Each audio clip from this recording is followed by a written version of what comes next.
Ed ecco qua con un altro video, io sono Issa. Oggi vediamo il Boyuda Beast.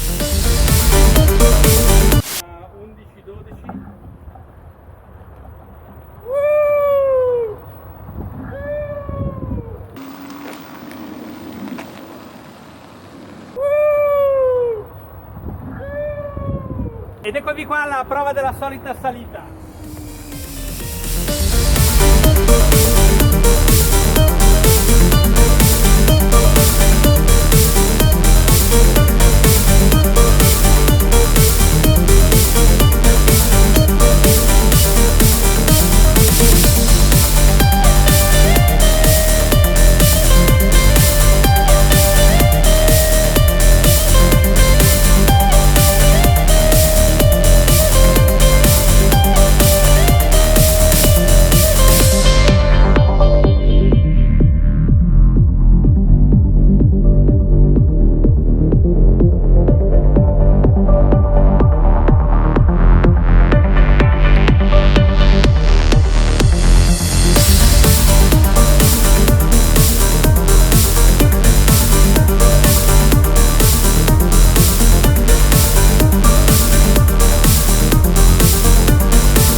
Nel video precedente di unboxing, dove avevamo visto cosa arriva nella scatola assieme a questo monopattino, avevo detto che questo monopattino ha una potenza di 5400 watt. In realtà mi sbagliavo, perché questo monopattino arriva in varie versioni.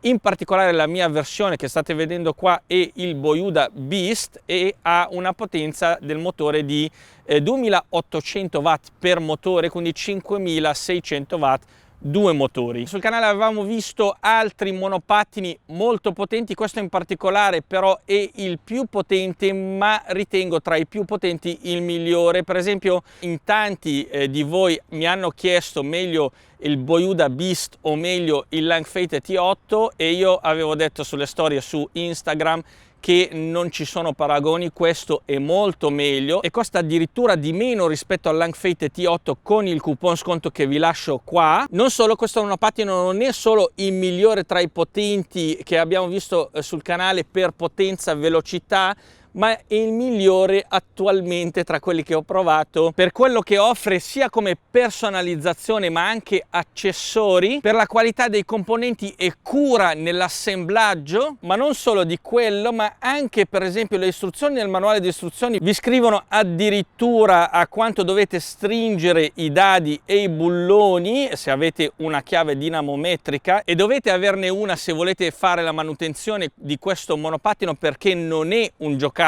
Ma soprattutto quello che mi è piaciuto di più in questo monopattino è il suo comportamento in strada e fuori strada. È veramente fantastico. Ok, adesso qualche commenterà sotto questo video dicendo che Issam dici su ogni monopattino che è il migliore. In realtà sì, perché scelgo solamente i migliori da farvi vedere e le le lascio agli altri. Ok, questo monopattino parte così in salita.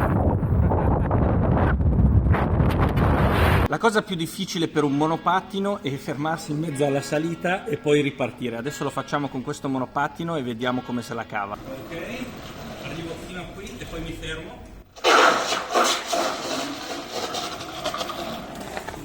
Questo è un monopattino. Adesso impennerò con il monopattino e farò andare la macchina di lato con due ruote con il peso di Jacopo qua. Il volante.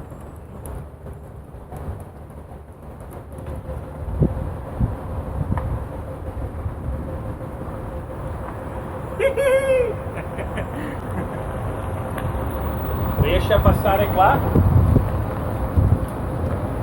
Bene, partiamo subito dalle opzioni e accessori. Cosa intendo con le opzioni? Beh, il display multifunzione di questo monopattino è il migliore come opzioni o personalizzazioni che possiamo avere con questo monopattino. Infatti i P o i programmi che abbiamo sono da 0 fino a 19, dal inserire la partenza con o senza spinta del motore, quanto potere frenante tramite i freni a motore possiamo avere, l'accelerazione, la sensibilità, insomma un sacco di cose. Ci vorrebbe un video intero per spiegare questo, ma vi lascio su sindromedashopping.com nella pagina Boyuda Beast il manuale di istruzioni se volete approfondire. Comunque il monopattino di default arriva con delle impostazioni veramente ottime, non bisogna cambiarle, e vi ricordo, se volete cambiare, giocare con qualche opzione, di fare delle fotografie o un filmato passando da un'opzione all'altra per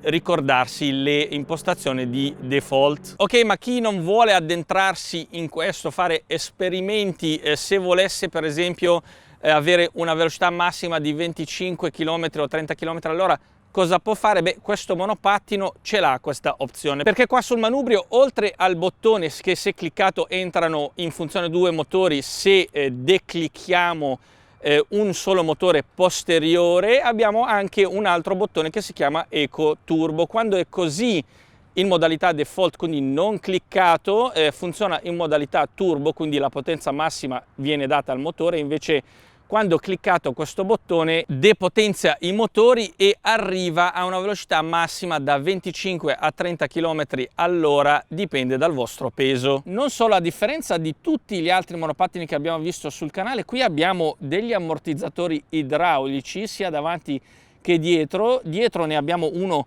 molto grosso, invece davanti ne abbiamo due, e per farvi vedere la cura con la quale è stato fatto questo monopattino vi indico qua, vi faccio vedere come hanno ricoperto i tubi dell'ammortizzatore per evitare che si sporchi nella parte anteriore. Questo ovviamente è un problema che non abbiamo negli ammortizzatori a molla, che supportano molto il fango, lo sporco senza problemi, continuano a funzionare. Invece per quanto riguarda gli ammortizzatori idraulici soffrono un po' di più lo sporco, il fango, però sono molto più performanti. Le gomme sono tubeless fuori strada da 11 pollici e ripeto, la cura con la quale è stato anche programmato questo monopattino, il display multifunzione, è veramente piacevole, perché per esempio nel display multifunzione hanno messo come diametro della ruota 11,4 11,3 non mi ricordo pollici, per avere una velocità precisa del monopattino, cosa che non ho mai visto negli altri monopattini. Questo display multifunzione si riesce a impostare fino a 0,1 pollici, quindi è veramente molto preciso. Per quanto riguarda i freni abbiamo un sistema di frenata quadruplo molto preciso e accurato, fatto da i due freni a disco non meccanici ma idraulici dietro e davanti, e abbiamo i due freni a motore davanti e dietro. Il freno a motore di questo monopattino arriva dolce, ma si può anche impostare un po' più forte. Ovviamente se lo impostate molto forte e volete andare in strada o fuori strada, ecco, la frenata è veramente eccessiva, specialmente che abbiamo dei motori veramente potenti, ecco. Però se siete in montagna, volete fare una discesa in montagna o una salita, ecco, sarebbe utile avere questo freno a motore, anche perché genera corrente elettrica quando scendete dalla montagna. Ovviamente si utilizza di più come freno a motore non per generare corrente elettrica, anche perché dovete scendere una montagna intera di 50-60 km per caricare la batteria di un chilometro, diciamo, di autonomia. Però è molto utile sia per frenare, diciamo, come frenata, come stabilità del monopattino, ma anche per esempio in situazioni, come ho detto, in montagna. Facciamo la prova della solita salita, vediamo quanto. Ovviamente, anche se ritengo che questo monopattino attualmente è il migliore, ma niente è perfetto, e c'è una cosa che mi è piaciuta di meno in questo monopattino, ovvero l'adesivo anti-slittamento, perché come potete notare è concentrato solamente nella parte centrale del monopattino e non è nella parte dove appoggiamo il nostro piede. Siccome questo monopattino è veramente veloce e potente e come abbiamo detto in altri video, un monopattino si guida con i piedi, non con le mani, anche perché se frenate e vi appoggiate su una leva così lunga, tutto il vostro peso andrà a spingere da questa parte e c'è qua una leva molto lunga che è il manubrio, che andrà a sollevare la ruota posteriore. Questo in caso di frenata creerà un'instabilità veramente alta, quindi per evitare questo dovete utilizzare i piedi. Però come potete notare, se appoggiate il piede qua e cercate di spingere, slitta da questa parte. Quindi per quanto mi riguarda, l'adesivo del Langfate T8 che ho in più mi viene d'aiuto, che metterò al posto di quello originale e costa veramente poco. Non so se riesco a trovarne uno per voi uguale a questo. Comunque se lo trovo lo lascio sempre su sindrometashopping.com o potete cliccare qua. Torniamo un attimo alle opzioni e accessori. Questo monopattino, per esempio, a differenza del Langfate T8, che ripeto costa di più, ha anche le frecce, ce le ha solamente dietro, non le ha davanti, però le ha. Purtroppo le frecce non suonano mentre sono attive, per esempio come il Kugu Kirin M4 e M4 Pro, cosa che mi è piaciuta tantissimo perché vi ricorda, specialmente all'inizio, che avete lasciato attiva la freccia, però comunque ci sono. Sotto abbiamo il pulsante del clacson. Purtroppo questo clacson, nonostante che sia veramente alto, mi ricorda nei film quando vedete uno grosso, largo con tutto, che inizia a parlare con la voce da femminuccia. Infatti non lo ritengo degno di questo monopattino e io personalmente sul mio andrò a montare questo. Nella parte superiore invece abbiamo lo switch che accende e spegne solamente le luci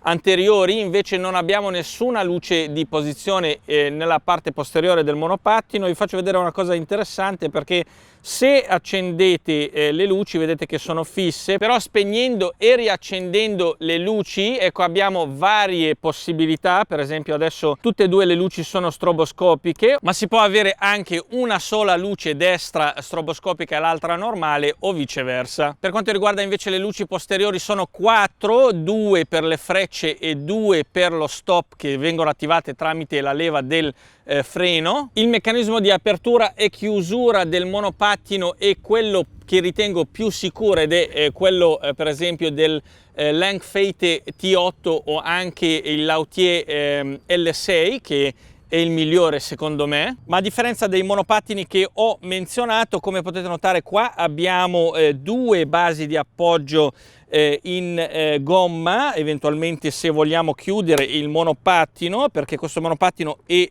pesante 40 kg, così da non rigare la base. Ovviamente adesso non lo sollevo perché è veramente pesante 40 kg, non è fatto per essere sollevato in una persona, e vi consiglio di farvi aiutare eventualmente se volete sollevarlo. Si può sollevare tranquillamente da qui dal manubrio una volta chiuso e messa la sicura. E il manubrio di questo monopattino, a differenza del Langfate T8, si può alzare e abbassare, il che fa di questo monopattino sia da strada che fuori strada, perché quando utilizzate il monopattino in strada è molto più stabile e facile guidarlo con il manubrio in alzato. Invece se volete fare i salti nelle piste fuori strada, sicuramente è meglio abbassare il manubrio. Questo monopattino arriva con due coppie di telecomandi, sia per attivarlo, quindi accenderlo, non si accende con nessuno switch o altro, ecco, solamente con il telecomando, e quindi abbiamo un bottone per accenderlo e spegnerlo, che è il bottone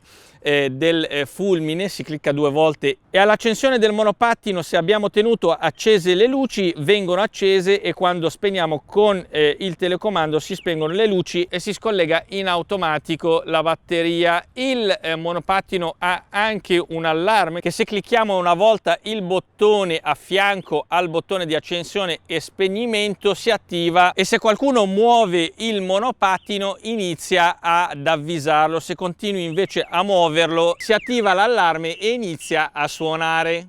Per quanto riguarda l'acceleratore di questo monopattino, come potete notare è un'accelerazione a leva, non un acceleratore a rotazione come il Langfate T8, che sinceramente a vederlo ho guidando delle moto avrei preferito, ma guidando dei monopattini che l'elettrico ha un comportamento completamente differente, inizio sicuramente a preferire quello a leva perché è più preciso, più graduale e rispetto all'altro che è molto difficile da dosare con tutta questa potenza del monopattino. Qualcuno potrebbe dire: ah sì, però Issam, guarda che si potrebbe tarare. Attualmente tutti i monopattini che ho provato che sono a rotazione non mi sono piaciuti. Per quanto riguarda la velocità massima che sono riuscito a raggiungere con questo monopattino è di circa 90 km all'ora con il mio peso, con condizioni favorevoli, ovvero la pressione delle gomme corretta, senza nessuna pendenza, batteria carica al massimo, eccetera eccetera, anche la temperatura ovviamente. E per quanto riguarda la capacità della batteria di questo modello in particolare, che il Beast è di 28,4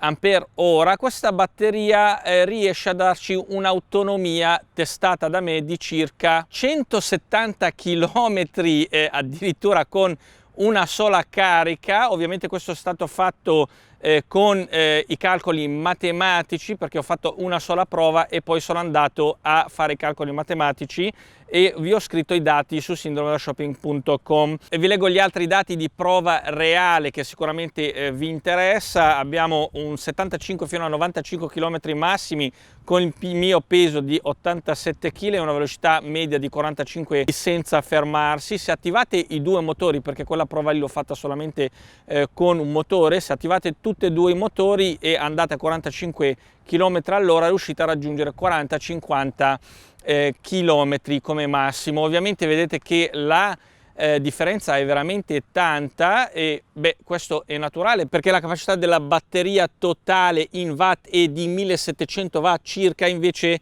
la potenza massima di tutti e due i motori quando sono al massimo è di 5600 watt, quindi è più del doppio e questo ovviamente ha un effetto negativo sulla batteria. Ma come si comporta questo monopattino in accelerazione con uno o due motori? E questa è la cosa che mi è piaciuta di più in questo monopattino, perché nonostante la sua potenza, questo monopattino quando attivate solamente un motore è davvero molto dolce, davvero dolce, ha un'accelerazione graduale, quindi iniziate pian piano e poi dopo, quando prendete una velocità di 10-15 km all'ora, da lì inizia l'accelerazione. Questo naturalmente vi evita di andare a scatti quando siete quasi fermi, cosa che si verifica per esempio con la maggior parte dei monopattini. Questo non lo fa assolutamente, davvero è una cosa meravigliosa, mi sono meravigliato, mi ha impressionato questa cosa qui, non me l'aspettavo perché tutti i monopattini hanno questo non ce l'ha, quindi molto graduale